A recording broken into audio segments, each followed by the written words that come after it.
नमो अर्हन्ताणं नमो सिद्धाणं नमो आयर्याणं नमो वज्रायाणं नमो लोये सव्यसागुणम् मंगलं भगवान् वीरो मंगलं गौतमो गणी मंगलं कुंद कुंदाद्यो जैन धर्मोस्तु मंगलम् सर्वमंगल मांगल्यं सर्वकल्याणकारकं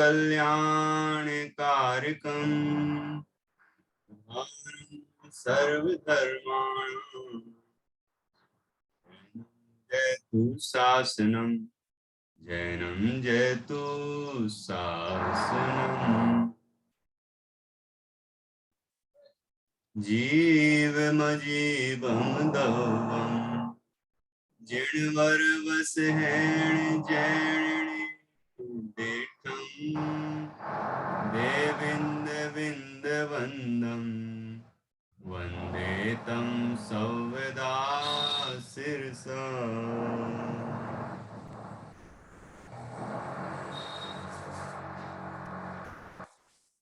आचार्य श्री नेमिचंद सिद्धांती देव द्वारा रचित यह बृहद द्रव्य संग्रह नाम का ग्रंथ है। इसका दूसरा अधिकार सप्त तत्व नौ पदार्थ अधिकार चल रहा है और उसकी ये 37 नंबर की गाथा है। इस गाथा में मोक्ष तत्व का निरूपण किया गया है। यहाँ हमने अभी तक जीव और अजीव इन दो द्रव्यों की, दो तत्वों की, दो पदार्थों की चर्चा या दो अस्तिकायों की, अजीब में 4 अस्तिका, काल को छोड़कर बाकी अस्तिकाएं हैं, तो उसकी चर्चा तो हमने पहले अधिकार में कर ली। दूसरे अधिकार में आश्रव, बंध, संवर और निर्द्रा तत्व की चर्चा हो गई। इनके भेद प्रभेद भी हमने समझे। द्रव्य और भाव रूप से तो सभी के भेद किए। भावाश्रव, द्रव्याश्रव, भाव बंध, द्रव्य बंध, भाव संवर, द्रव्य संवर, भाव निर्जरा, द्रव्य निर्जरा, इस तरह चर्चा की। अब आएगा भाव मोक्ष और द्रव्य मोक्ष, और इसके साथ साथ अन्य भेदों पर भी हमने चर्चा की। आश्रव के भी दूसरे भेद बताए, संवर के, भाव संवर के बहुत दूसरे भेद बताए हैं, निर्जरा के भी भेद बताए, सभी के भेद बताए। अब मोक्ष तत्व की चर्चा यहाँ पर करते हैं। सभी ने गाथाएं तो याद कर ही ली होंगी। अभी तक कितनी गाथाएं याद हो गई हैं? आगे कुछ बड़े होंगे आप लोग कि बस हो गया? थोड़ा इशारा करें कितनी कितनी गाथाएं याद हो गई हैं।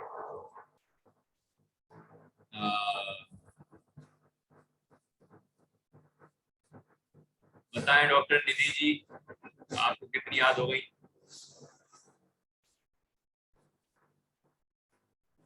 आवाज नहीं आई, अभी भी नहीं आई। 10, 15 गाथाएं याद हो, तो आवाज क्यों नहीं आई? चेक करिए। कम से कम ऐसा ही करो आप लोग कि आप लोग याद नहीं कर पा रहे हो तो दूसरे बच्चों को गिफ्ट दे दो। गिफ्ट भी नहीं देते।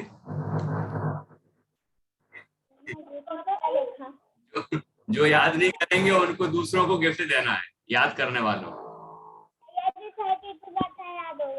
नहीं तो याद कर लो, हम सबको गिफ्ट दे देंगे। चलिए दीपा जी बताइए कितनी याद हो गई? भैया जी हमने सोचा था कि हम पूरी याद करेंगे, पर क्या है मिक्स हो जाती। 20 समझ लीजिए आप, 20 तक हो गई। तो अभी 37वीं चल रही, ज्यादा दूर नहीं है, आप करिए, हो जाएंगी। हाँ नित्या बताओ। मैत्री 32। हाँ 5 पीछे हो गई। बाजी अरे मोबाइल पे सब हो गया क्या? और अच्छे से याद करना शुरू करो, ठीक है। हाँ मैं समझ गया था तुम्हारे एग्जाम होंगे, कोई बात नहीं। अभी पढ़ते रहो, सीखते रहो क्लास में उतनी देर, उससे याद हो जाएगा। और बाद में एग्जाम के बाद फिर और पक्की कर लेना सब, ठीक है। मंगल और दीपाय ये सानवी आपको कितनी याद हो गई? आया से सोलो। अभी तो तुम कुछ खा रही हो यार, ये सब व्हाट्सएप टाइम में खाते नहीं है। 28 28 याद हो गई? याद पूरी हो गई। ये तुम पानी पी के आओ बेटा, पानी पी के आओ, पानी पी के आओ सानवी, क्या? पानी पी के आओ, पानी पी के मुंह साफ करके आओ, झूठे नहीं पढ़ते हैं। हाँ गुड गुड गुड। प्रोग्राम का 5 गाते सुनाई थी सब। अच्छा कहाँ? मंदिर में। मंदिर में 5 गाथाएं सुनाई थी। तो क्या बोले पंडित जी? मतलब सभी लोग जिनने सुनी होंगी। अच्छा चलिए बहुत बढ़िया। और जिस दिन तुम 5 के बाद 8 लगा दो तो कितनी हो गई? 58 सुनाओगी जब 58, तो तुम्हें कितनी खुशी होगी और जो सुनेंगे उनको कितनी खुशी होगी, सोचो, है ना। अच्छे से याद करो। रश्मि ने तो आज कैमरा बंद कर रखा है कि उस पूछ लें।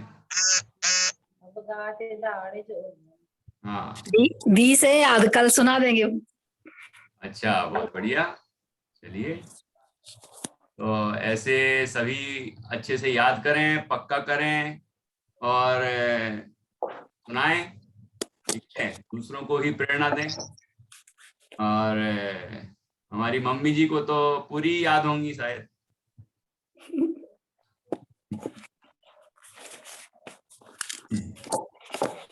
चलो ठीक है। कितनी याद हो गई हमारी सासू जी को? कितनी? एक पहली तो याद होगी पक्का, जीवम अजीवम दबम। चलिए आप भी प्रयास करें। आप ऐसे याद नहीं होता है, मान लो अभी उम्र के हिसाब से तो कोई बात नहीं, वैसे याद हो सकता है, कोई उम्र बाधक नहीं है, अभ्यास करेंगे तो हो जाएगा। बाकी इसके जो भाव हैं वो तो मुझे पक्का भरोसा है कि आपको अच्छे से आते हैं और आप इन प्रश्नों के उत्तर बराबर दे सकती हैं। तो ये पहले महत्वपूर्ण है, साथ में आप गाथाएं भी याद करें तो और अच्छा है। चलिए तो अब अपन आगे 37वीं गाथा शुरू करते हैं। और 37वीं गाथा में मोक्ष तत्व का निरूपण किया गया है। तो पढ़ते हैं, ये गाथा है, देखिए।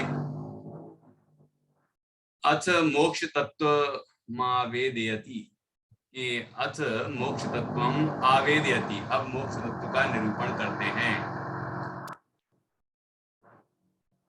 सवस कम्मणो जो, सवस कम्मणो जो, है हेतु अपनो परिणामो, है हेतु अपनो ही परिणामो, णेयो णेयो स्वभाव मोक्षो, णेयो स्वभाव मोक्षो, गव विमोक्षो यकम पुह भावो, गव विमोक्षो यकम पुह भावो। अच्छा कौन बताएंगे कि इस गाथा के अंदर मोक्ष तत्व के कितने भेद बताए गए हैं और कौन कौन से? हाँ निधि जी बताएंगे। बोलिए। अच्छा, आपका स्पीकर काम नहीं करता। दीपा जी आप बताइए। मेरी दो समझ में आ रहे हैं, भाव मोक्ष और द्रव्य विमोक्ष। बहुत अच्छा। तो ये हाँ, तो भाव मोक्ष और द्रव्य मोक्ष, ये दो दो ही भेद होते आ रहे हैं ना अभी। भाव आश्रव, द्रव्य आश्रव, और भाव संबर, भाव द्रव्य संबर, भाव निर्जरा, द्रव्य निर्जरा, तो भाव मोक्ष और द्रव्य मोक्ष। हाँ ठीक है। मतलब जैसे पहले से आचार्य दो तरह से तत्व का निरूपण करते आ रहे हैं, वैसे भी किया है। ठीक है। भाव मोक्ष और द्रव्य मोक्ष। परिभाषा क्या है? सवस कर्मणो जो क्षय हेतु, सभी कर्मों के क्षय का हेतु, सभी कर्मों के क्षय का हेतु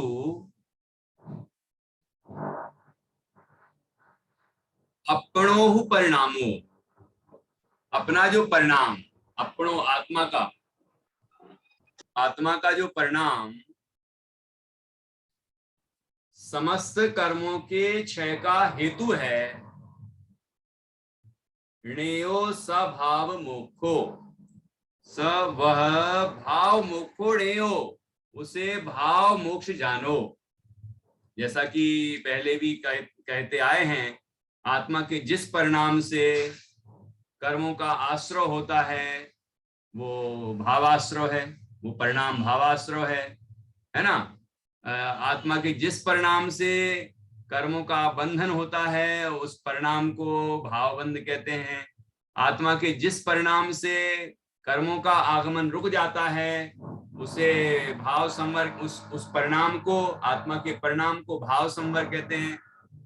आत्मा के जिस परिणाम से पूर्व में बंधे हुए कर्म झड़ते हैं, उन परिणामों को, आत्मा के उन परिणामों को भाव निर्जरा कहते हैं। अब यहाँ आया आत्मा के जिन परिणामों से, जो आत्मा के जो परिणाम समस्त कर्मों के क्षय के कारण हैं, आत्मा के जिन परिणाम, जिस परिणाम से सारे कर्म क्षय हो जाते हैं, उस आत्मा के उन परिणामों को या आत्मा के उस परिणाम को भाव मोक्ष कहते हैं। और द्रव्य मोक्ष क्या कहते हैं? किसे कहते हैं? द्रव्य विमोक्षो या कम पोह भावो, पोह अभावो, कि कर्म पोह भावो अर्थात पृथक भाव, कर्म का पृथककरण होना, कर्मों का क्षय हो जाना, कर्म का कर्मपने नष्ट हो जाना, कर्म का आत्मा के साथ संबंध समाप्त हो जाना, वह द्रव्य मोक्ष है।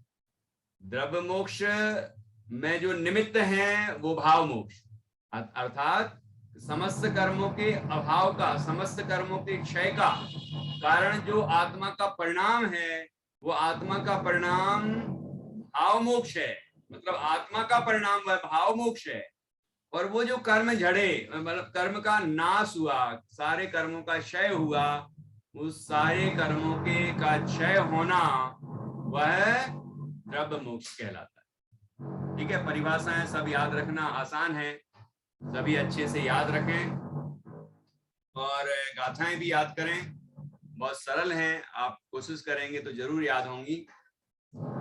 सवस कर्मणो जो है हेतु अपनो परिणामो, णेयो स्वभाव मुखो, द्रव्य विमुखो य कम पोह भावो।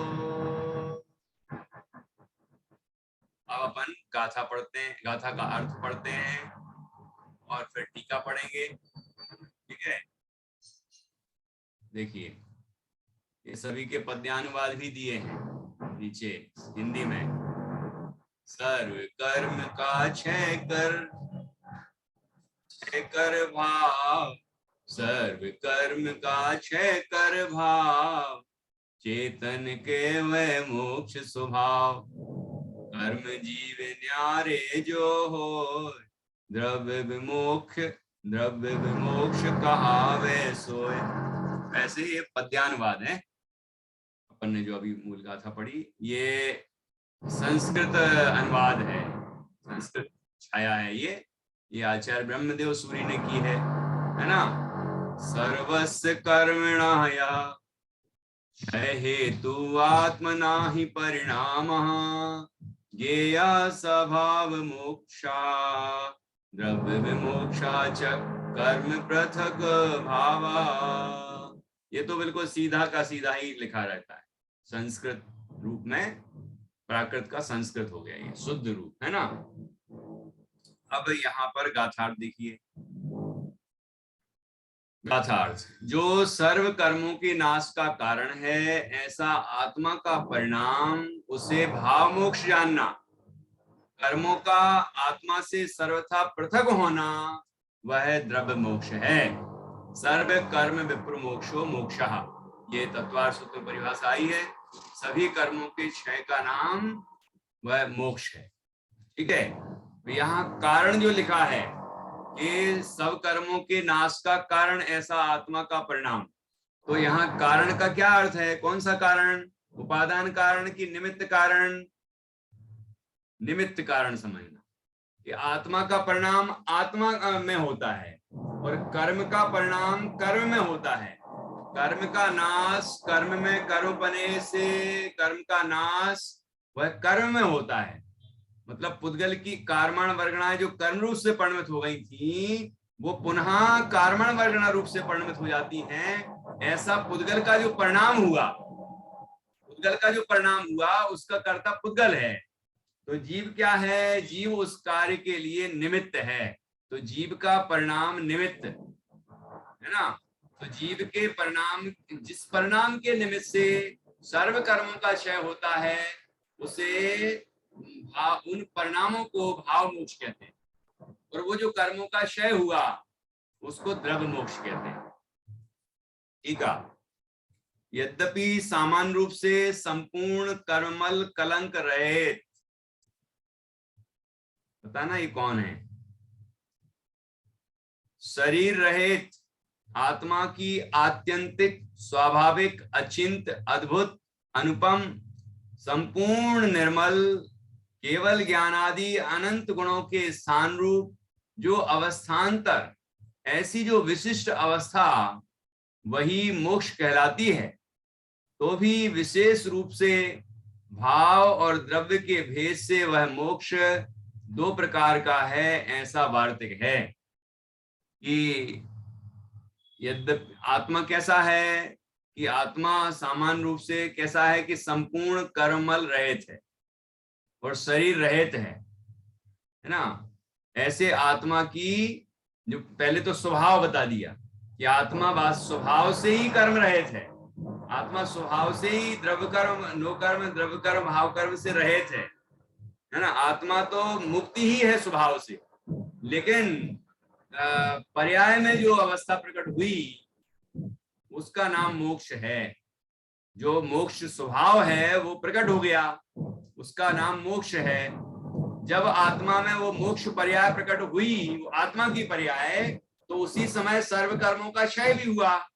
तो हमने कहा कि सभी कर्मों का क्षय हुआ उसका नाम द्रव्य मोक्ष, और जो आत्मा में संपूर्ण शुद्धि प्रकट हुई, आत्मा का वह परिणाम प्रकट हुआ, उसका नाम भाव मोक्ष। ऐसे दो वेद किए गए। ठीक है, वास्तव में मोक्ष तो मोक्ष है। तो यद्यपि सामान्य रूप से संपूर्ण कर्मल कलंक रहित शरीर रहित आत्मा की आत्यंतिक स्वाभाविक स्वभाव से उत्पन्न अचिंत, जिसका चिंतन नहीं किया जा सकता, जो अनुभव का विषय है, अचिंत है महिमा, अचिंत अद्भुत है और अनुपम है, जिसकी उपमा किसी पर्याय से, दूसरी पर्याय से नहीं दी जा सकती। भगवान सिद्ध कैसे हैं कि भगवान सिद्ध सिद्धों जैसे हैं, यही कहा जाएगा। अरहंत कैसे है कि अरहंत जैसे ही हैं। अब अरहंत की उपमा किससे दें? ये भक्तामर में अपन पढ़ आए हैं पहले। सिद्धों की उपमा किससे दें? तो अनुपम है और संपूर्ण निर्मल, ऐसी केवल ज्ञान आदि अनंत गुणों के स्थान रूप जो अवस्थान्तर, केवल ज्ञान आदि, आदि में अनंत चतुष्टय आ गए, और 8 गुण ले सकते हैं, ठीक है। तो केवल ज्ञान आदि अनंत गुणों के स्थान रूप जो अवस्थान्तर, ऐसी जो अवस्था, विशिष्ट अवस्था हुई है, वही मोक्ष कहलाती है। आत्मा में जो समस्त कर्मों के क्षय रूप, यहां से कहना तो ये व्यवहार है, वास्तव में तो आत्मा स्वभाव से कर्ममल से तो रहती है, शरीर से भी रहती ही है। आत्मा की शुद्ध पर्याय प्रकट हुई, संपूर्ण निर्मल पर्याय प्रकट हुई, अनुपम अवस्था प्रकट हुई, स्वाभाविक अचिंत अवस्था प्रकट हुई, ऐसी जो आत्मा में अवस्था प्रकट हुई है उसका नाम मोक्ष। मोक्ष आत्मा की पर्याय है, ठीक है। और मोक्ष कहाँ है, ये तो पहले प्रकरण आ चुका है। आकाश द्रव्य के संबंध में जब चर्चा हमने की थी तो वहां ये प्रकरण आ चुका है। मोक्ष कहाँ है, निधि जी बताइए। वह जो मोक्ष अपने अंदर ही है, अपनी शुद्ध चैतन्य आत्मा ही मोक्ष है। शुद्ध चैतन्य आत्मा मोक्ष स्वरूप है, और जब स्वरूप प्रकट हो जाता है पर्याय में, तो वो भी आत्मा में ही प्रकट होता है। अभी नहीं प्रकट हुआ है, अभी नहीं है हमारे प्रकट, अभी स्वभाव है हमारा, है ना। लेकिन प्रकट होगा, सिद्ध अवस्था में प्रकट होता है, ठीक है। तो वो आत्मा में ही प्रकट होता है, कोई उस जगह में जाके प्रकट नहीं होता, यहां प्रकट होता है। और ये आत्मा जिसको मोक्ष प्रकट होता है, वो मोक्ष वहां उस स्थान में लोक के अग्रभाग में जाके विराजमान हो जाता है, इसलिए उस जगह को भी मोक्ष कह देते हैं, उस शिला को भी सिद्ध शिला कह देते हैं, उस स्थान को जहां से वो जीव मोक्ष गए, मोक्ष को प्राप्त हुए, उस जगह क्षेत्र को भी हम सिद्ध क्षेत्र कह देते हैं। ये चर्चा आकाश के प्रकरण में आई थी, है ना। तो वस्तुतः तो यहाँ आत्मा में प्रकट होता है मोक्ष, ठीक। तो अभी तो नहीं प्रकट हुआ ना हमारे, हैं? अभी तो हमारे प्रकट नहीं हुआ है कि हो गया? नहीं हुआ। हाँ, दीपा जी को नहीं हुआ है भैया जी। अच्छा, तो अभी मोक्ष तो प्रकट नहीं हुआ, लेकिन मोक्ष प्रकट हो सकता है कि नहीं? हो सकता है। अच्छा, तो अभी किसी रूप में हमारे अंदर मोक्ष है कि नहीं है? है किस रूप जब में है? प्रकट होगा। हाँ, किस रूप में है अभी? शुद्ध चैतन्य स्वभाव रूप में है, स्वभाव रूप में है ना। हमारा स्वभाव मोक्ष है, तो स्वभाव रूप में तो है, लेकिन प्रकट रूप में नहीं है अभी। जैसे दूध में घी है कि नहीं है? है भावना जी, दूध में घी है कि नहीं है? है ना। लेकिन घी प्रकट हो गया क्या? अपन दूध लेके आए, गाय या भैंस का जिसका भी लेके आए, और उसमें चिकनापन है ना, चिकनापन है, वही तो घी है, लेकिन वो प्रकट हो गया क्या? अभी दूध रूप में है, वो अभी दूध रूप में है। फिर हमने उसको, अब आप लोग ज्यादा जानते हैं कि कैसे घी निकाला जाता है। कोई मलाई के द्वारा निकाल लेता है, तो कोई मथानी से मथ के मक्खन निकालता है, फिर उसको तपाता है और फिर घी बना लेता है। लेकिन वो उसके अंदर जो घी है वो ही प्रकट होता है। घी था तो प्रकट हुआ कि घी था ही नहीं और कहीं से निकल आया। ख्याल में आया कि नहीं? ऐसे ही आत्मा मोक्ष स्वरूप है, और जीव ने अपने मोक्ष स्वरूप आत्मा का अनुभव किया, उसके पर्याय में वह प्रकट हो गया, तो आत्मा मोक्ष को प्राप्त हो जाता है, मोक्ष अवस्था को प्राप्त हो जाता है, मतलब मोक्ष अवस्था आत्मा में प्रकट हो जाती है। तो है वो प्रकट होता है, प्राप्त की प्राप्ति होती है ना। स्वभाव में जो है वो पर्याय में प्रकट होता है, ठीक है। तो दीपा जी ने बिल्कुल सही जवाब दिया। अब देखिए, तो यहाँ पर जो पर्याय प्रकट हुई है वो तो वो आत्मा में प्रकट हुई और आत्मा का वही मोक्ष अवस्था है, मोक्ष है। लेकिन साथ में जो द्रव्य कर्मों का अभाव हुआ है उसके कारण हम द्रव्य मोक्ष कहते हैं उसको, और जो आत्मा का परिणाम है उसको भाव मोक्ष कहते हैं। कि जिस परिणाम से वह कर्मों का क्षय हुआ है, उस आत्मा के उस परिणाम को हम भाव मोक्ष कहते हैं। इसलिए सामान्य रूप से तो आत्मा कैसा है यहाँ बता ही दिया ऊपर, और आत्मा में ही वह मोक्ष अवस्था प्रकट होती है ये भी बता दिया।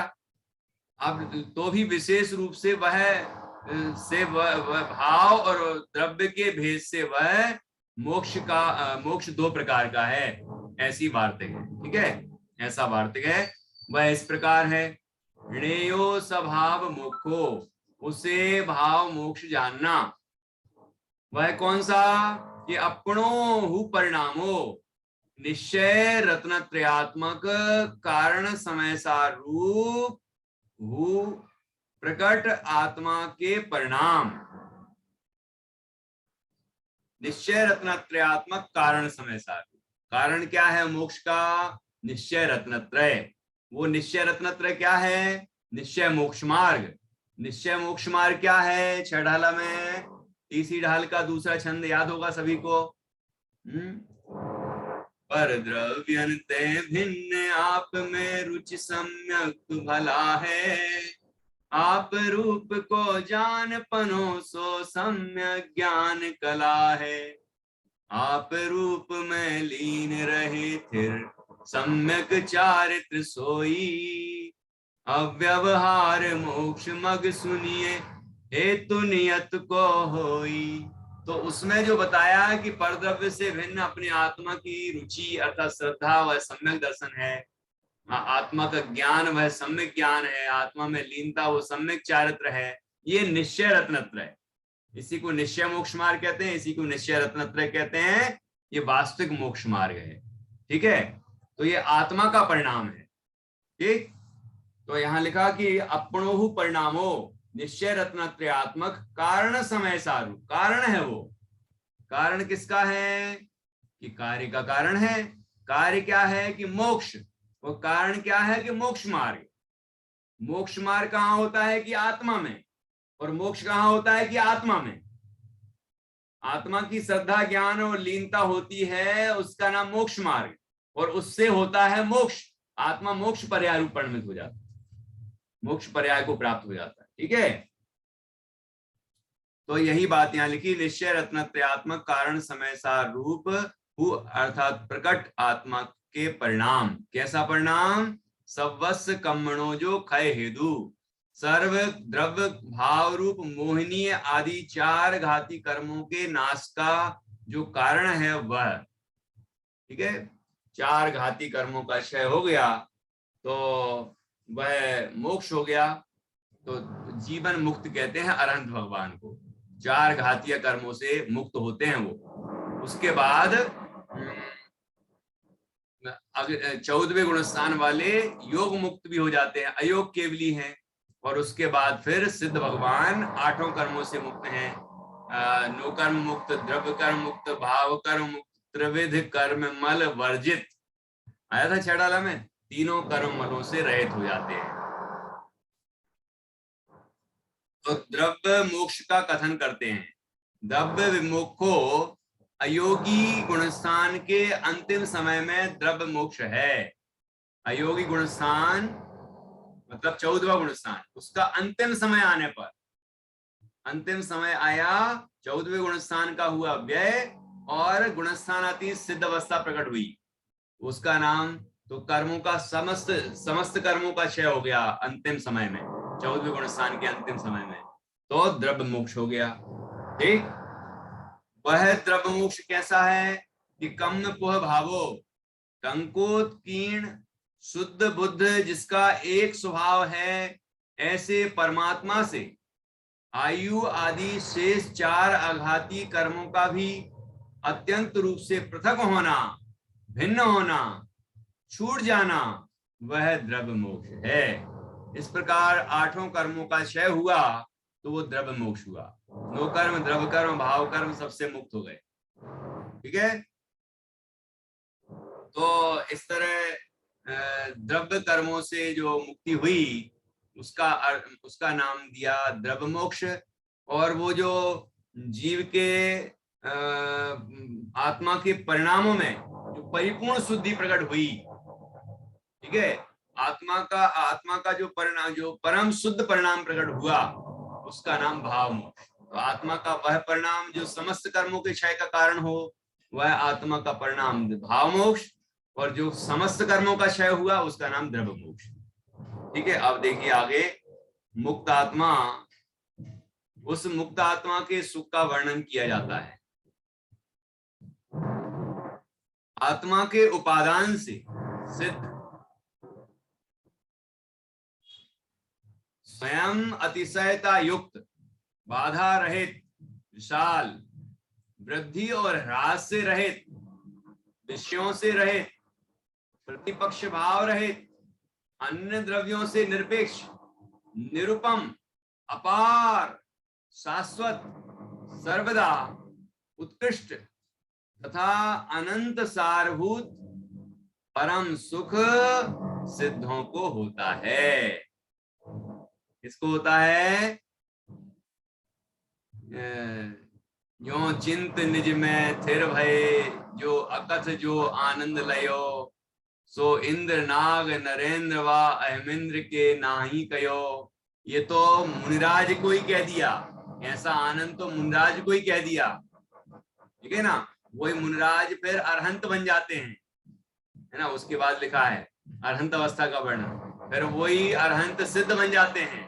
तो यहाँ तो सिद्धों का वर्णन चल रहा है कि सिद्धों का सुख कैसा अद्भुत है, कैसा अनुपम है, कैसा स्वाभाविक है, वृद्धि ह्रास से रहित, न वो बढ़ता है न घटता है। जितना अनंत प्रकट हुआ अव्ययवाद अनंत सुख, वैसा का वैसा ही हर पर्याय में रहता है। साथ ही अनंत काल वैसे ही आनंद प्राप्त होता है। ठीक है, वो पंचेंद्रिय के विषयों से नहीं उत्पन्न होता, वो पर से नहीं उत्पन्न होता, कोई बाधा उत्पन्न नहीं होती उसमें, है ना। वो अनुपम है, कैसा आनंद आता है कि उसकी उपमा नहीं दी जा सकती दुनिया में किसी से। और पर द्रव्यों से निरपेक्ष है, उसका प्रतिपक्षी भाव अर्थात दुख नहीं है बिल्कुल कभी भी, प्रतिपक्षी भाव से रहित है।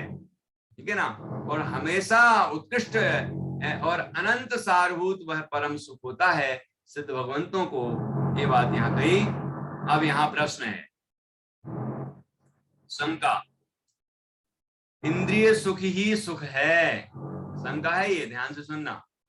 ये हो सकता है कि हम में से किसी की इस तरह की भावना हो कि वहां काय का सुख है, ना वहां पर टीवी है, ना बीबी है, ना बाल बच्चे हैं, ना धन है, ना संपदा है, ना वैभव है, ना समाज है, ना कुछ तो है ही नहीं वहां। फिर कैसा सुख है? ना गाड़ी बाड़ी लाड़ी, कुछ भी नहीं है, तो सुख किस बात का होगा वहां? ऐसा कोई सोचता होगा तो उसकी शंका, उसके मन की बात यहाँ आचार्य ने पहले रख दी, फिर उसका समाधान करेंगे। आचार्य कहते हैं कि इंद्रिय सुख ही सुख है। सिद्ध जीवों को इंद्रिय और शरीर का अभाव होने से पूर्वोक्त अतीन्द्रिय सुख किस प्रकार हो सकता है? क्योंकि भाई इंद्रिय सुख ही सुख होता है, अतीन्द्रिय सुख कोई सुख है क्या? ऐसा मानता है।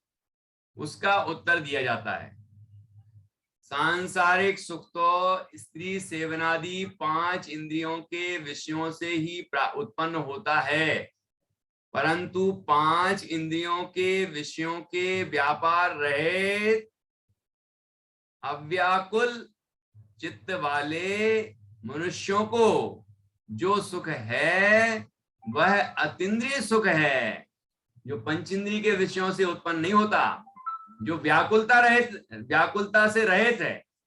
देखो, पंचेंद्रिय के विषय भोगते हैं तो अंदर में कितनी व्याकुलता होती।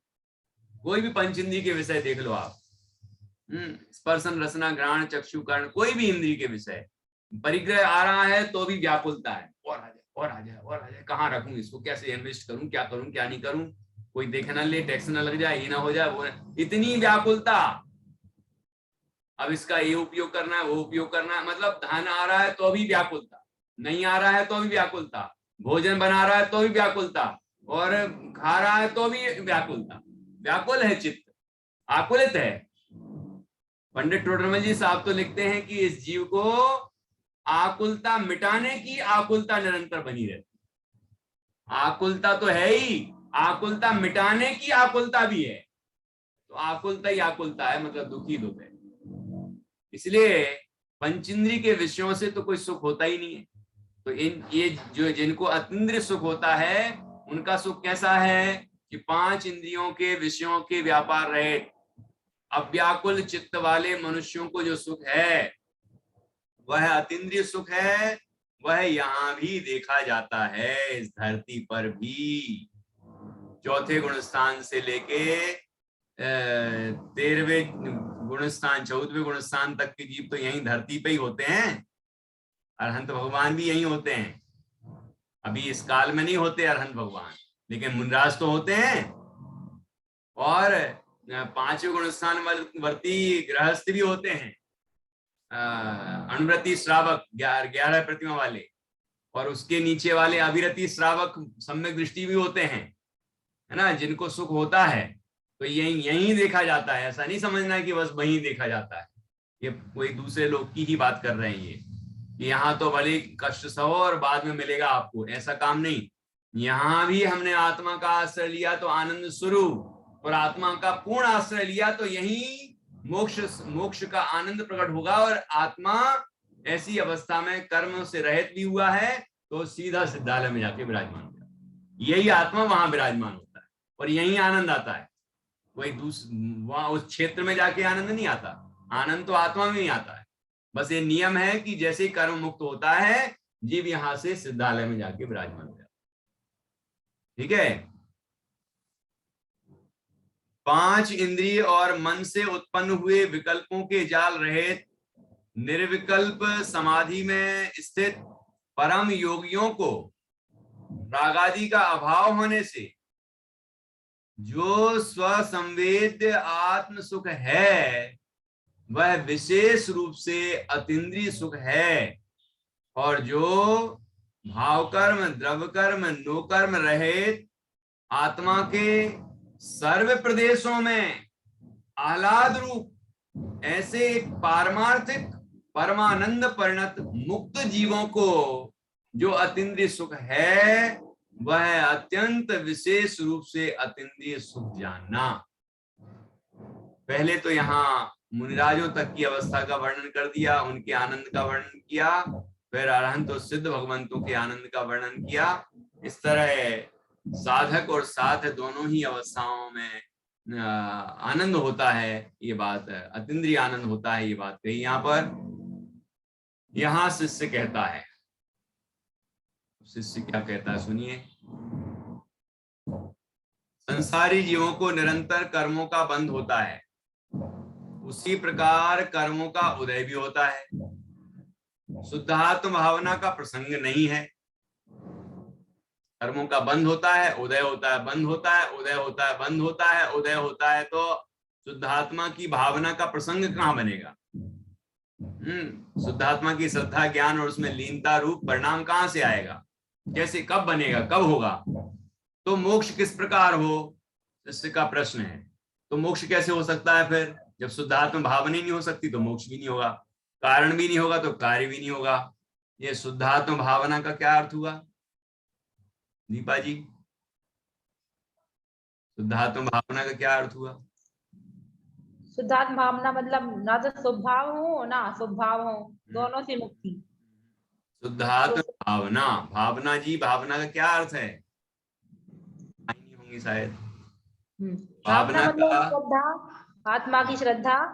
हाँ, शुद्धात्म भावना, और फिर उसमें उसका ज्ञान होना। हाँ, और फिर उसमें लीन होना। बहुत अच्छा, ये तीनों का नाम भावना है। आत्मा की श्रद्धा, ज्ञान और उसमें लीनता का अर्थ भावना है। भावना रत्नत्रय कहा था वही शुद्धात्म भावना है।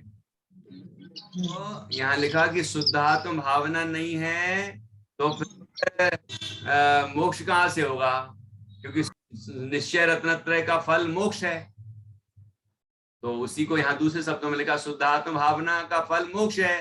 वो शुद्धात्म भावना ही नहीं होगी तो मोक्ष कहाँ से होगा। तो इस काल में, इस संसार में तो जीव निरंतर कर्म बांध रहे हैं, उनका फल भोग रहे हैं, निरंतर यही कार्य कर रहे हैं। तो उनको कभी ये इस प्रसंग ही नहीं बन रहा है कि वो कभी आत्मा को जाने पहचाने, उसमें लीन हो और मोक्ष हो। ऐसा तो कोई प्रसंग ही नहीं बन रहा है ना। तो फिर मोक्ष कैसे हो सकता है, ये प्रश्न है। उत्तर,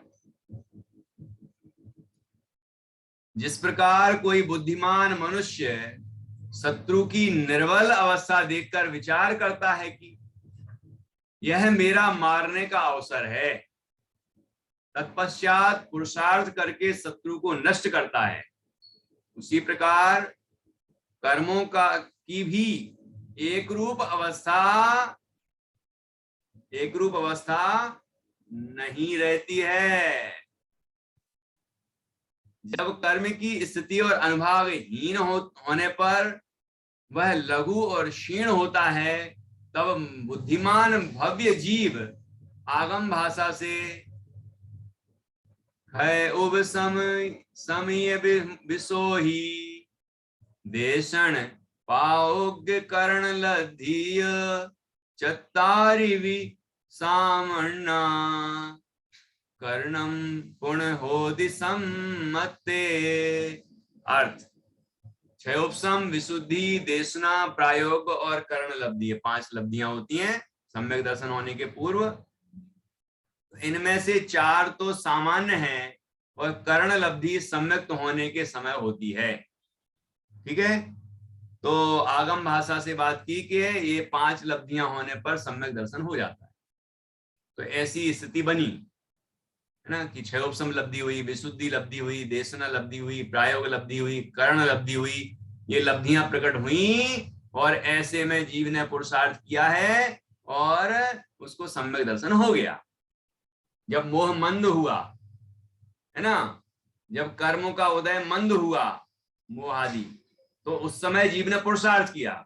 जैसे अपन समझें कि जैसे कोई नदी में गिर जाए और बरसात का समय है, बहुत तेज धारा चल रही है और तेज बहाव में बहता जा रहा है, बड़ा भारी तैराक है वो, ऐसे वैसे व्यक्ति की बात नहीं है। तो वो क्या, जिस तरफ धारा ऐसी तेज प्रवाह में बह रही है उस तरफ वो कितना पुरुषार्थ करे कि उस धारा को पार कर जाए। बड़ा से बड़ा तैराक हो, कितनी पुरुषार्थ कर ले, नहीं कर सकता, उसको बहना ही पड़ेगा, बह जाएगा वो। लेकिन फिर एक सी अवस्था तो नहीं रहती। नदी का प्रवाह है क्या हर जगह एक से ही रहता है? यहाँ धारा बहुत तेज है, आगे जाके धीमी हो जाती है, क्योंकि जहां ढलान ज्यादा है तो धारा तेज होती है, प्रवाह तेज होता है। लेकिन जहां समतल होता है वहां धारा जो प्रवाह है वो धीरे धीरे कम हो जाता है। तो जहां उसने कम प्रवाह देखा और वैसे उसने अपने हाथ पैर मारना शुरू किए, मतलब अपनी तैराकी की विद्या का उपयोग किया और वो किनारे पहुंच जाता है। ठीक है, पंडित टोडरमल जी साहब ने मोक्ष मार्ग प्रकाशक में उदाहरण दिया। ऐसे ही जब मोह तीव्र था, अशुभ परिणाम चल रहे थे, तब तो जीव पुरुषार्थ करे भी, पहले तो भावना नहीं होती करने की, करे भी तो हो नहीं सकता। लेकिन जब मोह मंद हो, कसाएं मंद हो, अर्थात सुपरिणाम हो, प्रशस्त भाव हो, ऐसे में जीव वेद विज्ञान का अभ्यास करे, स्वाध्याय करे, आराधना करे, वेद ज्ञान करे, आत्मा के अनुभव का पुरुषार्थ करे, तो ऐसी दशा में जीव शुभ और अशुभ दोनों ही भावों से पार तीसरी भूमिका में पहुंचता है, अर्थात आत्मा की अनुभूति पूर्वक शुद्धोपयोग, शुद्ध भाव को प्राप्त कर लेता है। ठीक है, आनंद प्राप्त करता है। तो वही बात यहाँ कह रहे हैं कि जब जब मंद प्रवाह होता है तब तब जीव को पुरुषार्थ करना चाहिए। ये आगम भाषा से बात की। इस प्रकार गाथा में कथित 5 लब्धि नामक निर्मल भावना विशेष रूप खड्ग से और अध्यात्म भाषा से निज शुद्धात्माभिमुख परिणाम नामक विशेष प्रकार की निर्मल भावना रूप खड्ग से पुरुषार्थ करके कर्म शत्रु को नष्ट करता है। ठीक है, आगम भाषा में कहेंगे तो 5 लब्धि पूर्वक करता है, अध्यात्म भाषा में कहेंगे तो अपने शुद्धात्मा अभिमुख परिणाम करके, अपने स्वरूप में झुक के, अपने अनुभव करके और सम्यक दर्शन प्राप्त कर लेता है, रत्नत्रय प्राप्त कर लेता है। ये दोनों का काम एक सा होता है। यहाँ लब्धि की तरफ से बोला उसी चीज को, यहाँ आत्मा की भावना की तरफ से बोला। जब आत्म भावना होती है तो ये 5 लब्धियां होती हैं, जब ये लब्धियां होती हैं तो उस समय आत्म भावना भी होती है, दोनों ही होते।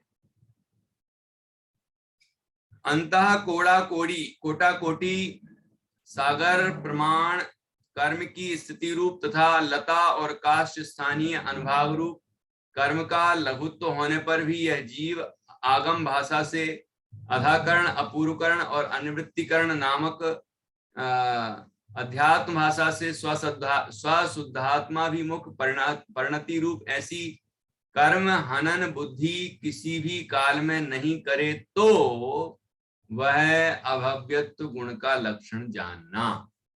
कि कभी भी नहीं करे, कभी भी नहीं करे, कभी भी नहीं करे, कर ही नहीं सकता तो अभव्य है वो, है ना। लेकिन भव्य जीव ऐसा पुरुषार्थ करते हैं और ऐसी परिणति उनकी बनती है और सम्यक दर्शन आदि प्राप्त करते हैं, मोक्ष होता है। तो अतीन्द्रिय आनंद और मोक्ष यहाँ इस आत्मा को अपने अंदर प्राप्त होता है। तो ये बात यहाँ बताई। अब इसके लिए यहाँ पर 9 उदाहरण दिए हैं। ये उदाहरण कहाँ है? योग सार में। अब भी अन्य भी 9 दृष्टांत मोक्ष के विषय में जानना। रयण दीव दिन अर तहियो दुधौ घीव पहाण। दुआ है, रयण दीव दिन अर दहियो दुधौ घीव पहाण। सुन रूप फली हऊ अगणी नव दिठंता जानी। अर्थ, रत्न, बस थोड़ा सा और रह गया एक पैराग्राफ। रत्न, दीपक, सूर्य, दूध, दही, घी, पत्थर, सोना, चांदी, स्फटिकमणि और अग्नि, इस प्रकार 9 दृष्टांत जानना। ये 9 दृष्टांत दिए हैं। एक अपन ने अभी एक दूध का उदाहरण दिया था, है ना, घी कैसे बनता उससे। दीपक का उदाहरण है। ये 9 दृष्टांत दिए हैं। इन 9 दृष्टांतों से ये मोक्ष की सिद्धि होती है, मोक्ष के विषय में है। ठीक है, ये गोमट सार नहीं, योग सार गाथा 57 उसमें अपन देख सकते हैं विस्तार से इसके अर्थ और उसको और अच्छे से समझ सकते हैं। अभी अपन ने दृष्टांत पढ़ लिए हैं। विशेष सभी स्वाध्याय करें। अब शंका, अनादिकाल से जीव मोक्ष प्राप्त करते हैं, अतः यह जगत कभी शून्य हो जाएगा। बड़ी चिंता हो रही है। लोग ऐसे कहने लगते हैं सभी को धीरे धीरे मोक्ष हो जाएगा तो संसार में कौन रहेगा, संसार तो खाली हो जाएगा। कि नहीं रहेंगे ना तुम जैसे लोग चिंता करने के लिए, जो चिंता कर रहे हैं कि संसार में कौन रहेगा फिर, तो ऐसे जीव संसार में घूमते रहेंगे। अभी यहाँ देखो उत्तर क्या देंगे। इतनी जीव राशि है कि अनंत काल मोक्ष जाते रहेंगे तो खत्म नहीं होने वाली। और आपको पहले अपन ने चर्चा की थी ना कि एक निगोष शरीर में इतने जीव होते हैं। एक निगोष शरीर में, जो आलू में सुई चुभने पर उसकी नोक के अग्रभाग में अनंतों तो निगोष शरीर हैं, तो उसके एक निगोष शरीर में इतने जीव होते हैं कि तीनों काल में उतने सिद्ध नहीं हो सकते।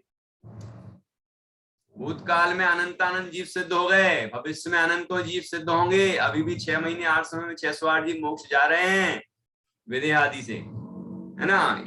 लेकिन जो इतने अनंत अनंत अनंत सिद्ध की राशि है, उससे भी अनंत गुणे ज्यादा जीव उस निगोष शरीर में है। एक निगोद शरीर में एते जीव बखान, 3 काल के सिद्ध सब एक अंश प्रमाण, ऐसा लिखा है। तो ये जगत, ये संसार कभी नष्ट नहीं होने वाला है, शून्य नहीं होने वाला जीवों से। जब अनादिकाल से जीव मोक्ष प्राप्त करते हैं, अतः यह जगत कभी शून्य हो जाएगा? समाधान, इस प्रकार भविष्य काल के समय क्रम से व्यतीत होने से यद्यपि भविष्य काल की समय राशि में कमी होती है, तो भी उसका कभी भी अंत नहीं होता है ना। भविष्य काल वर्तमान बनता हुआ भूत में चला जाता है, काल प्रवाह चल रहा है लगातार, तो भविष्य काल कम होता जा रहा है, कम होता जा रहा है, लेकिन फिर भी अनंत है, वो कभी समाप्त नहीं होगा। उसी प्रकार जीव मोक्ष में जाने पर यद्यपि जीवों की राशि में कमी होती है, तो भी उसका अंत नहीं होता है। यदि जीव मोक्ष में जाने पर संसार में जीव की शून्यता होती हो तो भूतकाल में बहुत जीव मोक्ष गए हैं, तो भी अभी जगत में जीवों की शून्यता क्यों नहीं दिखाई देती है? ऐसा प्रश्न और लोगों को भी तो हुआ होगा अनंत काल पहले।